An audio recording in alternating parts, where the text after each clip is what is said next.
Ще раз добрий день, шановне господарство.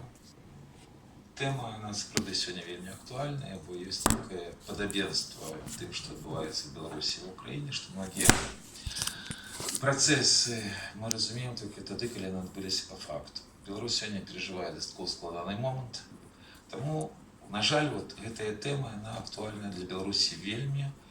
І треба мусить починати спочатку. Ви ведаєте, що праз некалькі дзён будет 10 липеня, и как раз 10 липеня 1994 года были обраны президентами Украины и Беларуси Леонид Кучма и Александр Лукашенко. Ну, про Леонида Кучма уже після його було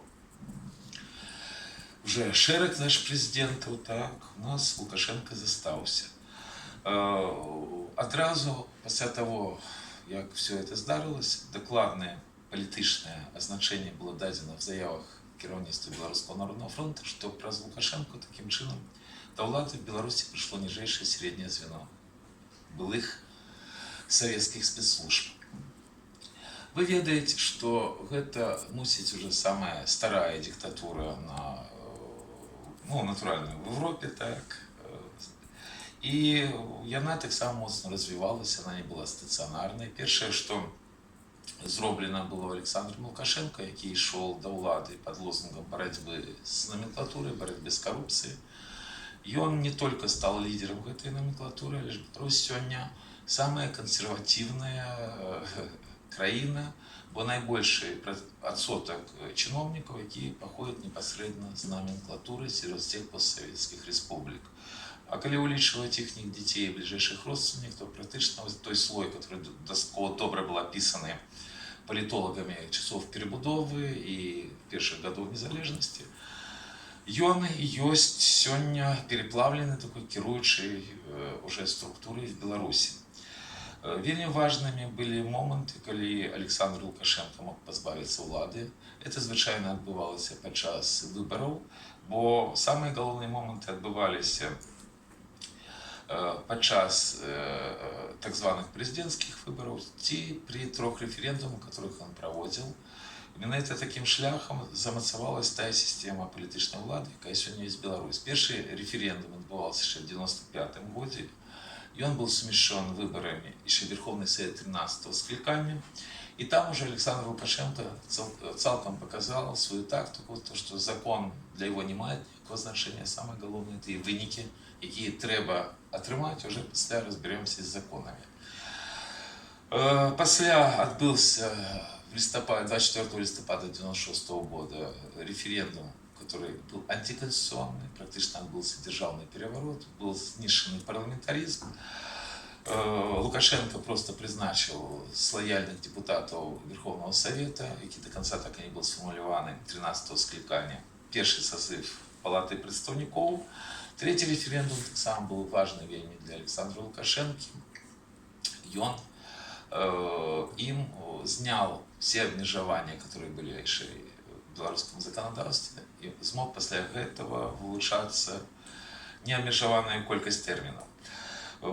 Одночасно збудовалась уже новая система влады, потому что Беларусь с 1994 года до Александра Лукашенко, она пришла в керунку трансформации значно далее, чем Украина. Практично все буйные города Беларуси уже были под керівництвом не номенклатуры. В крайнем випадку, як в Мінську, наприклад, Герасименко, старшиня Горвоканкама, это был представник номенклатуры, его первый наместник, это первый заступник. Анатолий Гуринович, это уже Белорусский народный фронт, и, в принципе, там виконавчая влада уже недзе большасць нават были новые люди, які были не завязаны на коммунистичную партийную систему. Что робилось?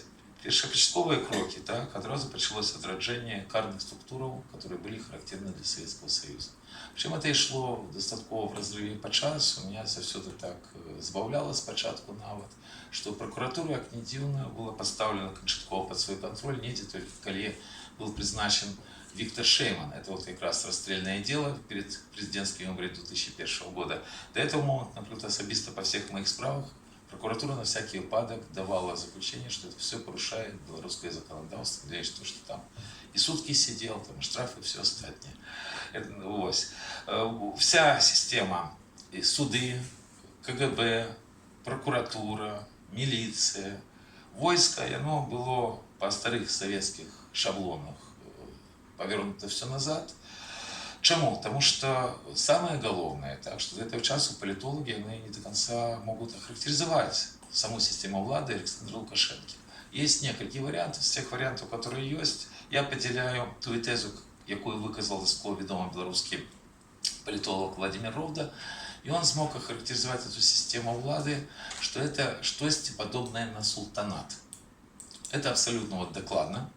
Чому? Потому что все так атрымалось, что практично влада Беларуси належит реально одному человеку, який может теперь абсолютно законно робить все, что хочешь. В 90-е годы он нават робил указы, там, призначить директором школы такой-то в городе Гродно такого-то человека. Это абсолютно было в его законодавстве абсолютно нормально, потому что зликвидованы были так, все супротиваги. И вот пришлось первое, так, это отражение карных структур, потому что ему это наибольше треба было, бо шла вуличная активность, ему треба было поставить силовые структуры, а лишь одночасно стваралась жесткая вертикаль влады. Все гэты мясцовыя советы уже не имели никакого значения. Вот. Далей, значит, стварались, отбылась монополизация СМИ, стварались квазигромадские структуры, монополизация СМИ, стваралась пропагандовый аппарат моцный, потому что все монопольное, и досконало серьезно начинали проводить пропагандовые кампании супраць белорусской оппозиции. Были створаны квазигромадские структуры, то есть отродженные, и был и комсомол, уже под другим назвом, БРСМ, так, это 97-й год, уже больше поздний этап. Взяты были под контроль профсоюзы, потому что в Беларуси так само шли процессы, возникали свободные профсоюзы, их практично начали громить амаль что одразу, потому что со знаковых подей от початку створения диктатуры, это коли казаць, вот, например, как они знішалі парламентаризм, это то, что вели войски в весну 95-го года Верховный Совет 12-го скликания для того, чтобы спынить голодовку депутатов. И одразу после этого, в жнивні 95-го года, были применены спецслужбы супраць страйкующих метрополитенов. И было там разгромлены первый свободный профсоюз. После этого свободные профсоюзы начали знішацца практично по всей краине. И засталіся досконало дробные зараз суполки, но за выключением только Беларуськалия, потому что там забой, там досконало великие заробки, и там досконало серьезный Белорусский народный фронт на самом початку створил незалежный профсоюз Горнякова. Это до этого часу проблема для Александра Лукашенко. Вось. Але акрамя знішэння и абцяжарвання деятельности свободных профсоюзов, которые только начали развиваться, им что шок дали знакомитые рабочие страйки в Беларуси, цалкам взято было снова под контроль Федерация профсоюзов Белорусская, то есть старый профсоюз, и он наполнен был тем же сенсом, который был при Советском Союзе. То же самое замес комсомола, так, возникли структуры, которые по-разному назывались, и теперь это называется БРС, и так далее и тому подобное. Вот эта вся инфраструктура была отбудована, в тем лику и такая громадская структура, как Белая Русь, якую они погрожают уже шмат годов перетворить в партию, а в зв'язку с тем, что система адрознивается от той, что в Российской Федерации это громадская организация. Так само вельми важная рэч, которая складалась и склалась в 2001 году, и без якой існаваць вот та система влады, которая есть у Лукашенко, не может, это выборчая система Беларуси. Это вельми важный момент, и в адрозненне от іншых тезаў. Так. Вот и на этом я досконала падрабязна мушу спыніцца.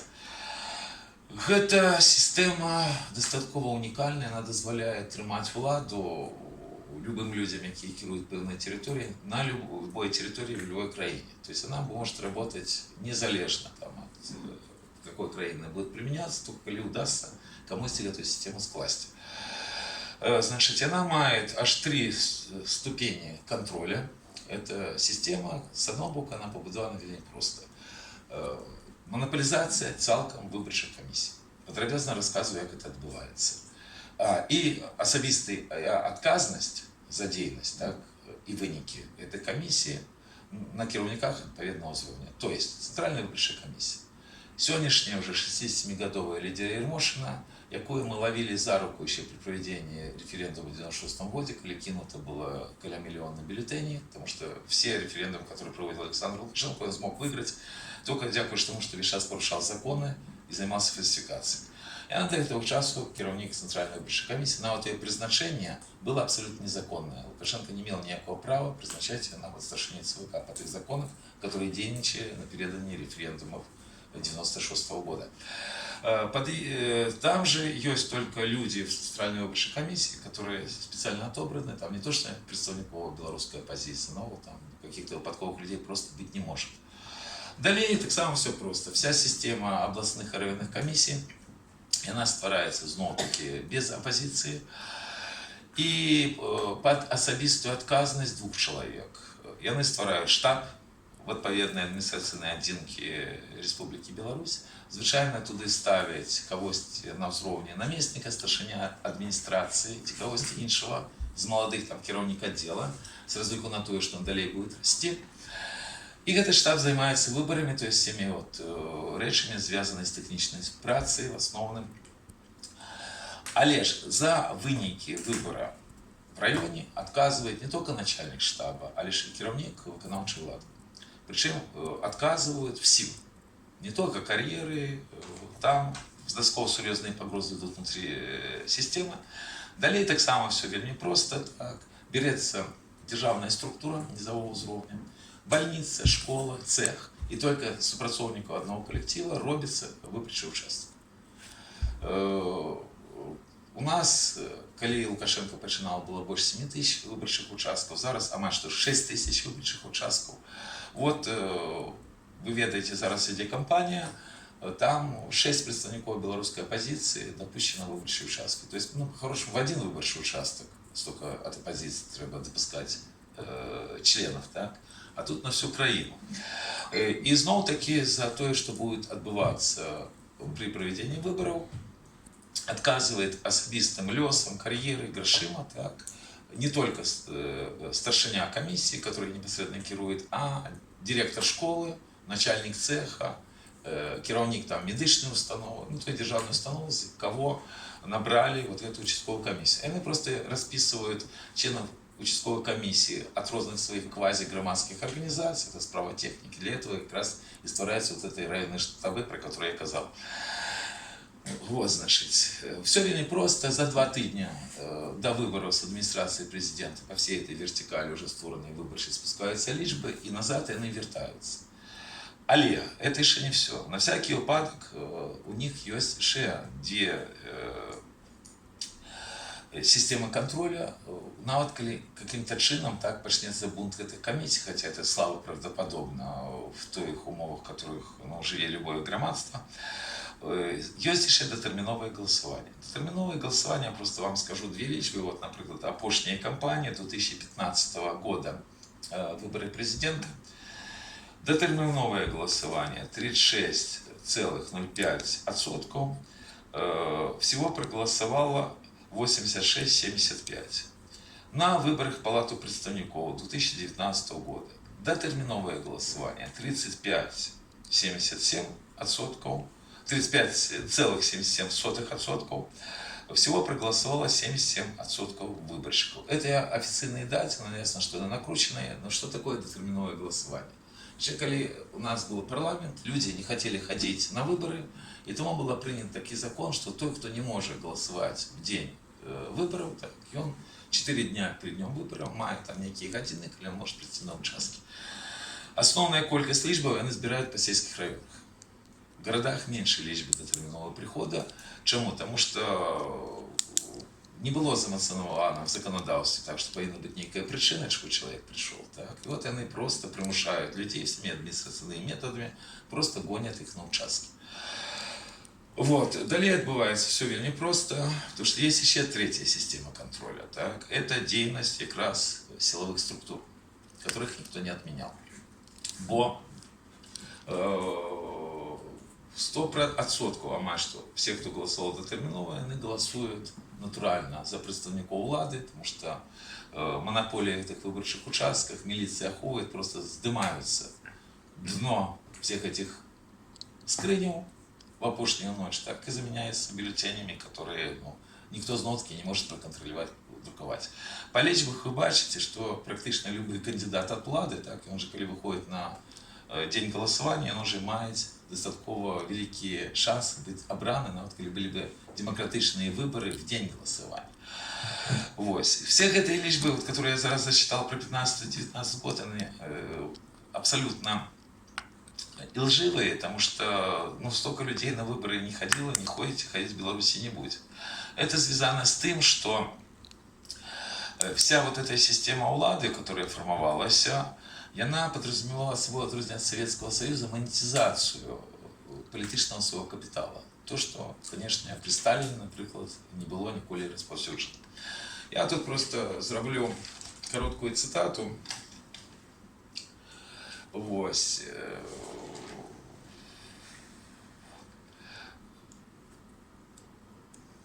Значить, просто я процитую зараз Ярослава Романчука, це такий відомий білоруський економіст, який от якраз недавно дал интервью «Свободным новостям», что такое монетизация політичної влади якраз при Лукашенке. Гэта калі палітыкі ствараюць схемы па збагачэнню патрэбных людзей. Яны в ручным режиме регулююць конкретную организацию выходу на рынок, размяркоўваюць бюджетные ресурсы, вырашаюць, кто их освоит, зацвярджае дзяржаўныя праграмы, вызначаюць правілы размяшчэння дзяржаўных замоваў, робяць все, каб грошы падаткоплатнікаў праходзілі на патрэбных каналах, контролировались своими людьми. Тому ВУП, это знову-таки ВУП в Беларуси в 2019 году 63,2 миллиарда долларов. Между іншим, 10 годов так, ВУП в Беларуси не меняется. ВУП это внутренний валовый продукт, так. Вот, значит, с этого, что у нас в Беларуси? Бюджет в органах державного кіравання 26,3 миллиарда долларов. Державные инвестиции 8 миллиардов за 2019 год. Державные замовы 7 миллиардов. И вот номенклатурно-силовые начальники, они делят по подликах Ярослава только по этой схеме где-то около 10-12 миллиардов долларов. За 2019 год он подлечил, что 10-13 миллиардов долларов. А за прошлые 20 годов таким чином было поделено 60 протяжник 80 миллиардов долларов.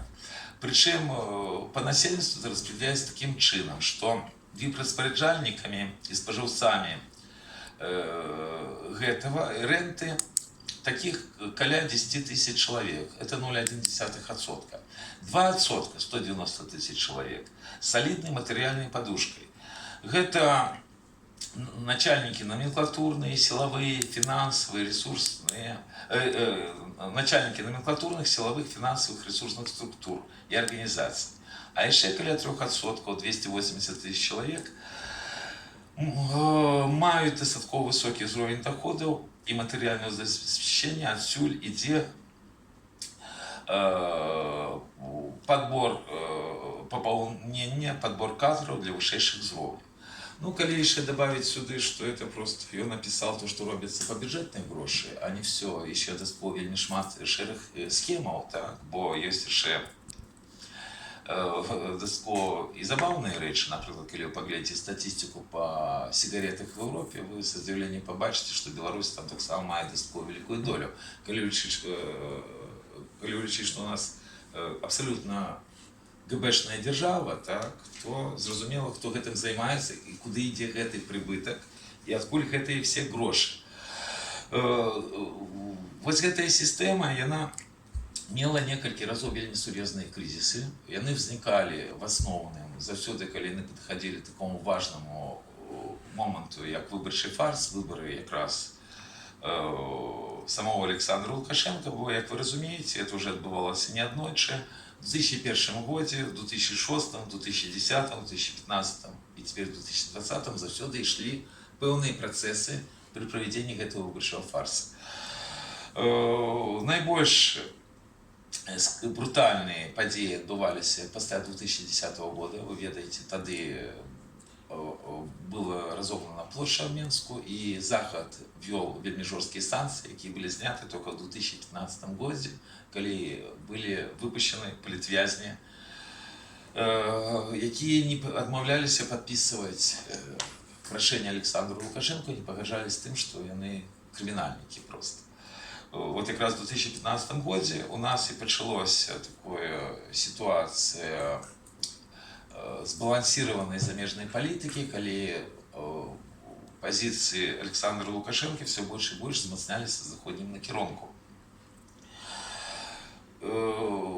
При гэтым, так, во все годы политика Захада, она ніколі стратегічна не ставила на мэце там демократизацию Беларуси. Чаму? Потому что вот гэты слой, які кіруе Беларусью, ён робіць асноўную масу грошай, так, ось, на тых рэчах, якія патрэбны менавіта Захаду. Калі казаць канкрэтна, калі адкінуць нафтапрадукты і калійныя угнаенні, пра калійныя угнаенні это Кітай, Індія, так, то со всем остатнім гэта ўжо дастаткова вялікія дробязі, калі казаць менавіта пра грошы, пра фінансы. Тым ліком кліентам Мазырского, например, нафтозавода з'является Украина, причем это уже давно зроблено. Это зроблено было после помаранчевой революции, в вынику перемов Александра Лукашенко и Виктора Ющенко. Черговый раз мне здавалось просто, что люди не до конца разумели, про что идет говорка.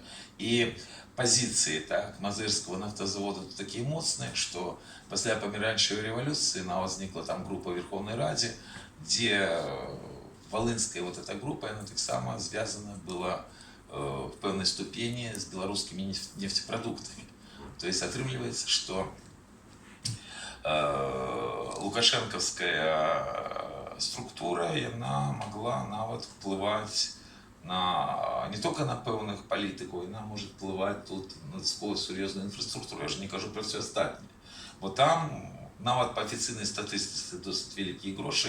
І коли я був тут в Україні, я не одну ще якраз на українському клубі ці лічби всі озвучував, бо нават офіційна статистика поміж Україною і Білорусі вона рознилася. Я ж не кажу про шире схеми, які так само реально існують. Але ж все-таки вертаємося уже ближей до нашої теми, тому що проблеми були так, у система влады Лукашенко, вы это ведаете, были валютные кризисы, страшная отбылась девальвация за все годы кіравання Лукашенко национальной валюты, наш не параўнальна с украинскую. Вось. Было некалькі разоў, калі Лукашенко просто цудом уратаваўся, это и в 96-м годзе, калі его ратавали десант с Москвы, Черномырдин, тады премьер-министр, и кіраўнікі двух палатаў российского парламента Селезнёв и Строев. Вельмі кепская для Лукашенко ситуация была в 2001 году, а лишь выборы были 9 вересня. 11 вересня отбылась террористичная акция в Нью-Йорку.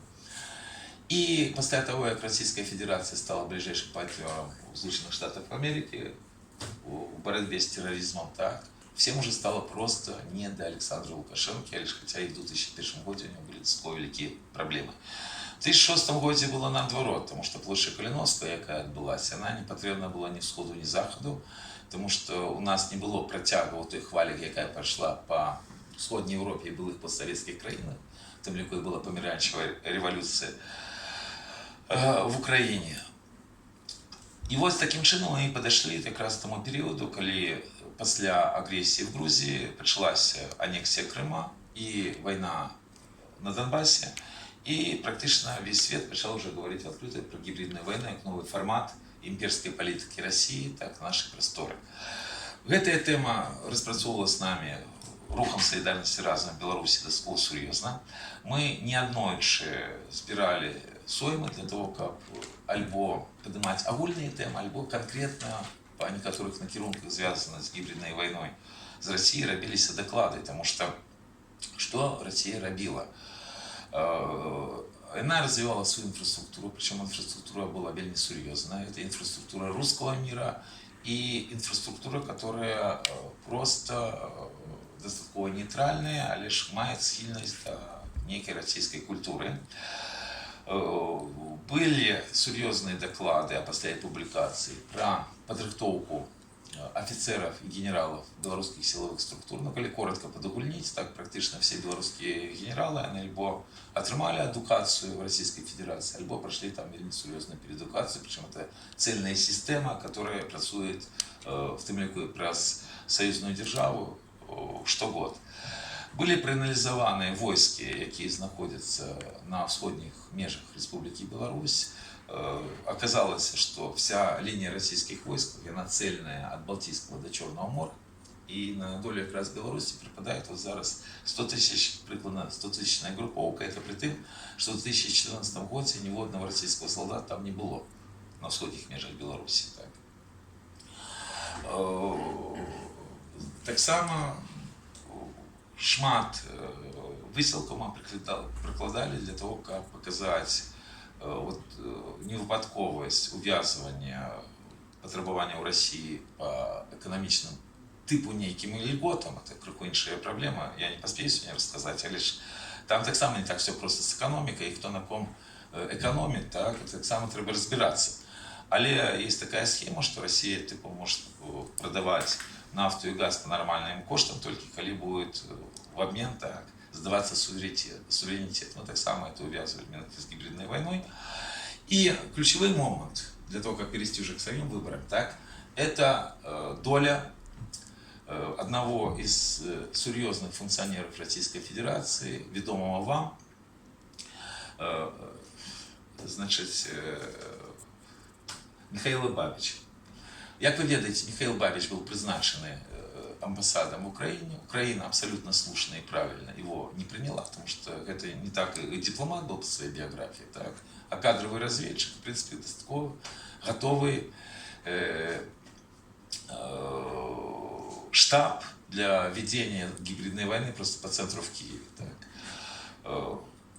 И он был призначен послом в Республике Беларусь. Мы одразу приняли заяву, которая была достаточно широко пришла до сённяшняй улады, что в ніякім разе нельга призначать послом Российской Федерации, как раз той мотивации, якой в Киеве его не приняли, потому что все тут лежало на видовоку.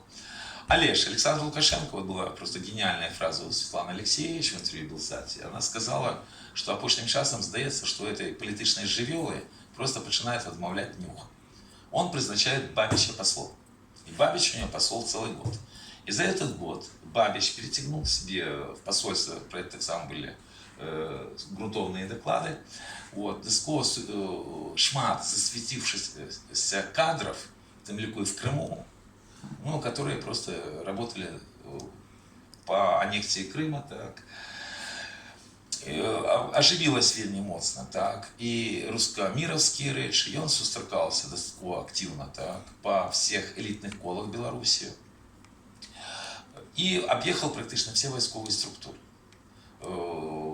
Контактовал вельми серьезно, он такого еще нормального взрослого, не моего, так, у него было вельми шмат контактов, неформально рассказывали страшные речи, просто что там робилось. Вот. И Лукашенко просто не вытерпел, и у Путина выторговал так, что Бабича убрали. Бабич был ровно год, со жнивня до жнивня. Але я глубоко переконаны, то, что вы зараз бачите, так, это планы как раз этого человека, бо коли его забрали в Москву назад, по своей посаде и он имел обовязки по 3 контурах, як яны казали. Перший контур был как раз союзная держава. И вот тогда как раз и началась вот эта вся праца по 31 дорожной карте, про которую мы абсолютно не ведали ничего, так, вельми долго. И уже в кончатковом фазе, так, нам пришлось серьезно реагировать, там были так само проблемы. Бо гибридная война в Беларуси, которая ведется, она достаточно складана еще тем, что там линии окопов просто нема. По подбору кадров, которые есть у Лукашенки, потому как она здобывает гроши, то достаточно великая частка сённяшней влады в Беларуси, она работает в открытую супроть Беларуси и будет работать.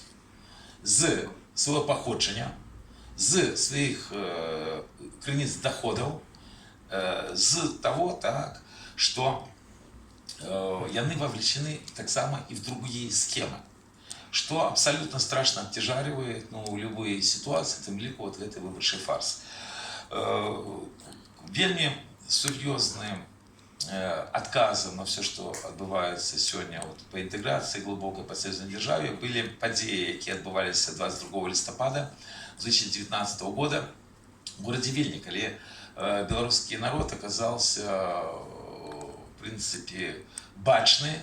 Было пахаванне кіраўнікоў і ўдзельнікаў паўстання Костя Каліновскага, у тым ліку самого Костя Каліновскага, які з'яўляецца для нас великим национальным героем. Не глядя то, что это была граница с краиной, которая входит в развяз, то белорусов было значно больше, чем поляков, литовцев, всех раз.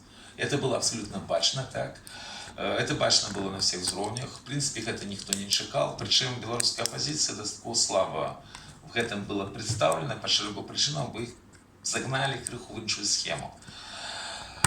Адразу амаль што пасля пахавання Костя Каліновскага, где Беларусь нечакана, может быть, и для Лукашенки была, и был и представник урада, наместник премьер-министра Петрушенко, амаль што адразу прыйшлі снежаньскія, так гучыць па-беларуску, грудзень, так, падзеі ў Менску, больш 5 вулічных акцый. Они так само были вельми серьезно обтяжарены нам, потому что у нас была ранейшая схема.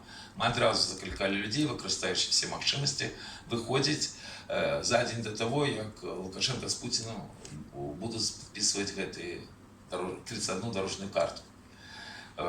Между іншим, вы ж ведаете, что никто до этого часу, что там в этих дорожных картах есть, до этого часу никто не ведает. Сами тексты.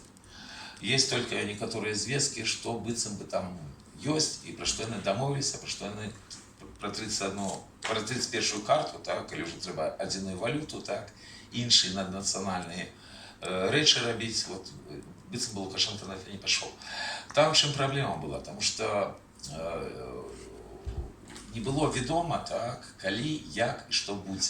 Тому Рух Солідарності разом підтримав все-таки заклик Павла Северинца, который загодя робил обвеску на 7 снежня.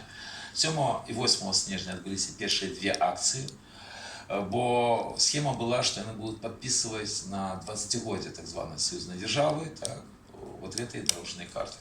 І вони не були підписані.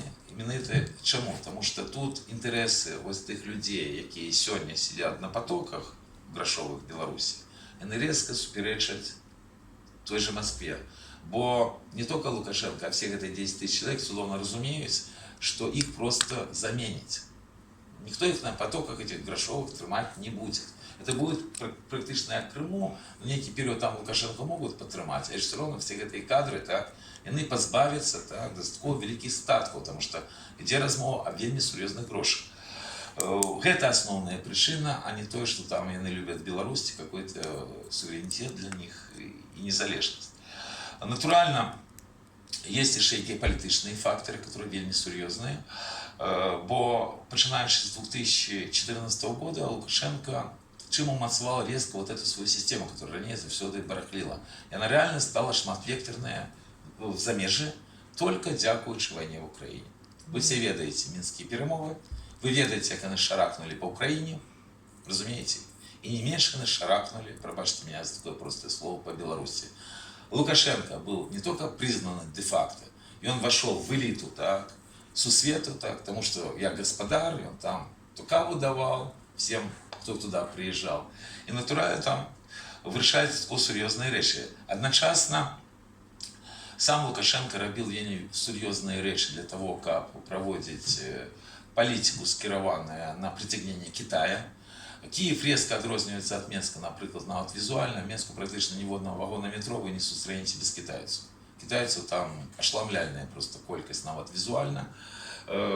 Не могу с 2015 года, як вернулся в Беларусь, ни с кого выбить навіть лічбу докладную, кольки китайців є в Республіці Беларусь. У нас со статистикой нової достатньо великі проблеми. Ось, але шмат підприємств будується, в тим ліку і по регіонах. В некоторых регионах это страшные проблемы, а лишь вот сегодня перед выборчим фарсом, например, Китай подтримует Лукашенко, это докладно. За кошт вот якраз этой Минской пляцовки, так, и отбылись эти подеи, что коли Лукашенко все-таки выпустил политвязнял, так, Заход де-факто его признал, дошло до маразма, то есть, что Заход просто отменил политические репрессии Александра Лукашенко. Были такие заявы в той час, когда нас сажали, так, ну, в принципе, в той же час официальные особы на Заходе сказали, ой, как хорошо стало в Беларуси, там сменились политичные репрессии. Тому, калі уже так вот пачаліся вот снежніцкія выступы за інтэграцыю, был адразу дастаткова сур'ёзны ціск, каб людзі не хадзілі, але ж нам удалося вывесці 7-8. Пасля пашлі акцыі в нашу падтрымку за мяжой, якую в тым ліку я арганізоўваў. Так. Такім чынам я не трапіў пад першую хвалю арышта, так. И отбылись еще митинги 20-21, и самый уникальный был 29 снежня, вот, который я сам проводил, когда вертался в Беларусь. Пошли репрессии супраць оппозиции. Яны резко узмацнились после того, как Злученыя Штаты Америки и Беларусь канчаткова упорядковали свои адносіны. Это здарилось после визита державного секретаря США Помпео. Визит откладался, потому что он был не только в Беларуси, он шел по всей зоне. В Киеве он так само был, как вы ведаете, так само был в краинах Средней Азии. И он откладался за серьезных мировых подей, может быть, как раз тому меня и выпустили 29-го с Беларуси.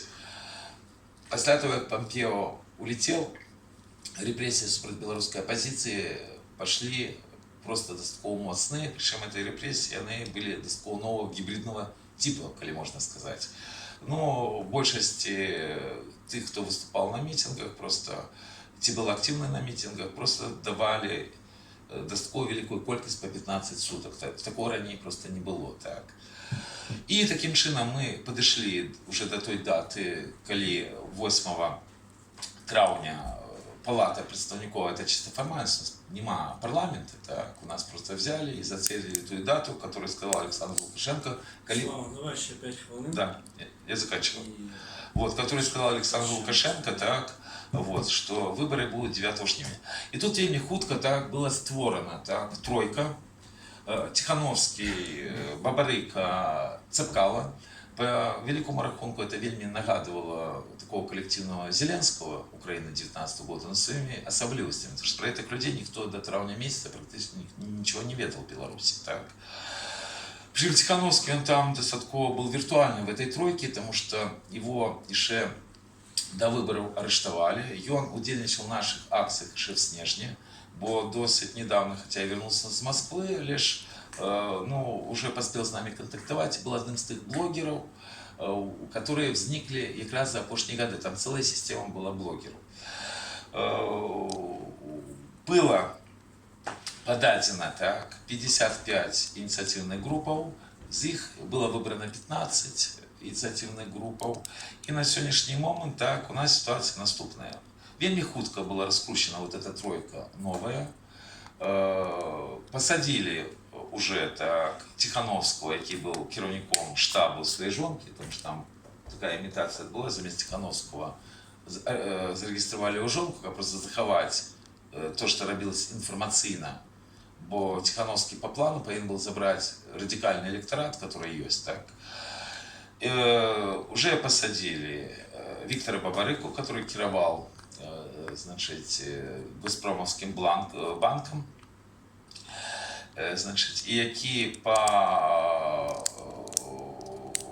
версии так, из прессы и все, что отбывалось, робился соперником Александра Лукашенко.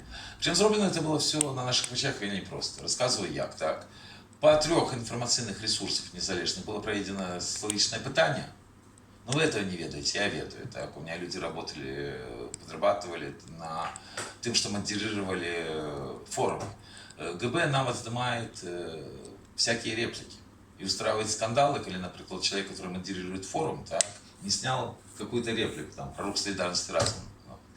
Поэтому то, что там отбылось, без допомоги системы КГБ просто немагчыма было быть. Что там отбылось? Там резко по всех этих опытанках вот, оказалось, что у Лукашенко от 3 до 600, вот 900, так, а у Бабарыки каля 50.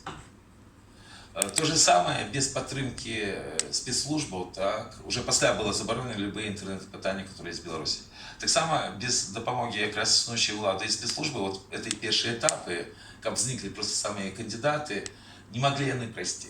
Яны все имеют специфичный характер, наибольш специфичный, это, конечно, Бабарыка, бо это чиновник дастаткова великий для системы Газпрома, кто наогул так само никто на это не звертает увагу. На сегодняшний момент, я заканчиваю так, мы подошли уже до того что частка белорусов, так, яна поверила в то, что в Беларуси могут быть выборы, что абсолютно не адпавядае рэальнасці, на это было весь накіравана. І мы маем такі расклад, што засталося яшчэ 5 супернікаў Александра Лукашенко. Вельмі велика вероятность, так, что Бабарыку не зарегистрируют, потому что возбуждена криминальная справа, где его обвиняют в отмывании $400 миллионов его банка. Вось. Значит, зарегиструют хутчэй за все Лукашенко и 3 людей, которые были близки до белорусской оппозиции, которые так само имеют свои контакты вот с Бабичем, там есть фотографии в открытом доступе того же Андрея Дмитриева, один из кандидатов, и он радостно с ним фотографируется, когда ходил на легальный прием нават, так. Вось. И одночасно так, сам Лукашенко, он давно уже обрыт белорусам просто, ну, и немагчыма какую-то системную речь подвести, так, для того, как его снять. Такая просто раскладка и внешняя, и внутренняя. И механизмов нема. А с другого боку, так, вот этот тиск, который идея на народ и на оппозицию, он вельми шаленый. Потому что по оппозиции просто зараз просто ленивые не ходили, не топтались. В том лику и те кандидаты. Все идет к тому, что все ровно, так, за кошт того всплеска, який был в Беларуси, так, выступы там 9 жнивня будут. И худшее за все, они будут носить брутальный характер, потому что весь этот план Бабич можно свести к одной фразе. Не ставила Москва задачу снять Александра Лукашенко, бо это небезпечно нават для особистой доли Путина, который так само давно кирует. И коли нават Лукашенко, який рейтинг в России мае, так уходит, так что робить с этим, который вылез только с бункера? И они его перетворяют в такого белорусского Кадырова. Вот для чего треба были и кандидаты, почему такой матрагелист и повинен был знать, что убавить. А еще одночасно есть белорусский народ, который позбавлен давно всех прав и свободы, ни на что вплывать не может. И натурально так люди вельми хотят вызволиться на тем шляхом, который немагчыма просто прийти и проголосовать. Не тому, что немагчыма это в принципе, это немагчыма Беларусь. Тому я перехожу к самому апошняму, бо часу нема, это уроки для Украины. Яны нават не уроки. Вот эта достатково цяжкая ситуация, которая сегодня склалась в Беларуси, так, она повинна все-таки примусить хоть частку элиты тут, так, звернуть увагу на Беларусь. Что я маю на увазі, так, незалежно от того, что будет 9 жнивня в Беларуси, так, все равно мусят тут зникнуть некие стратегичные структуры, которые будут заниматься Беларусью. Я нагадал бы, что коли я ще кіраваў беларускай группой на Майдане падчас паміраючай рэвалюцыі, мы звярталіся в штаб Ющенкі, калі нас пыталі, якія ёсць прапановы па Беларусі, эти прапановы были выкананы. Акрамя только одной, мы просили, каб был открыт маленький гуманитарный беларускамоўны университет в Тернополе. Нават места и абаснаванне не было, и все. Чему? Потому что нигде в свете зараз ни одного беларускамоўнага университета нема ни одного ніякого центра, так, где можно было бы рыхтаваць в тым ліку и державных дзячоў для будущей Беларуси, которая все равно будет. Абсолютно необходимо зараз ствараць информационные каналы. Трэба выкарыстоўваць тое, што в Украине есть дастаткова великая колькасць ваших грамадзян, якія беларусы по национальности. И натурально, как любая грамадзяне, которые маюць право там, на стварэнне хотя бы дробных неких информационных эдукационных систем, асабліва улічваючы тую ситуацию страшную, которая есть в Беларуси. Самацёкам некаторыя рэчы зараз адбываюцца, але ж гэта мусіць прыняць нейкі сістэмны характар. Чаму? Таму што калі гэтыя сістэмы бліжэйшым часам не ўзнікнуць, калі яны не будуць интегрированы с белорусскими структурами, которые находятся за межами Беларуси, такие структуры есть и в Польше, и в Литве, нават так, то при кепских падзеях, которые так само могут быть 9 жнивня, так, самой Украине как державе будет вельми кепска. Потому что можно 100 разов говорить, то, что кто ваш полночный сусед, а если с полночи от вас сегодня, еще незалежная краина, которой громадяне не имеют практически никаких правовых свобод. И эта ситуация достаточно динамичная, бо тая группа, которая захопила там владу, она могла бы долго кировать. А лишь Путин поставил задачу об том, что он собирает все земли, не только Беларусь, не только Украину, а все, что было в межах Советского Союза и Российской империи, и ситуация может категорично измениться. Одночасно Украина так, до этого всего не готова ни в тактичном, ни в стратегичном плане, и это в первую чергу так само будет страшной проблемой и для вашей державы, и для вашего громадства. Бо самое опошнее, что я скажу, что не глядячи на то, что ваша элита практично слабо разумеет, что відбувається в Білорусі, в основному вирішає свої питання, а не стратегічні для нації по Білорусі. Так, це я бачу давно так. Є ще народ. І от коли казати на уровне народу, кольки у мене було прямих ефірів на різних радіостанціях і телебаченнях у вас, так, я завжди відчував просто підтримку простих людей, практично так же, як в Білорусі. Це зв'язано із історією України, це зв'язано так, із іншими факторами, і це достатньо хороша база для тих сил України, державницьких, національних, які в першу чергу думають про свою державу, про свою будущее, про свою націю.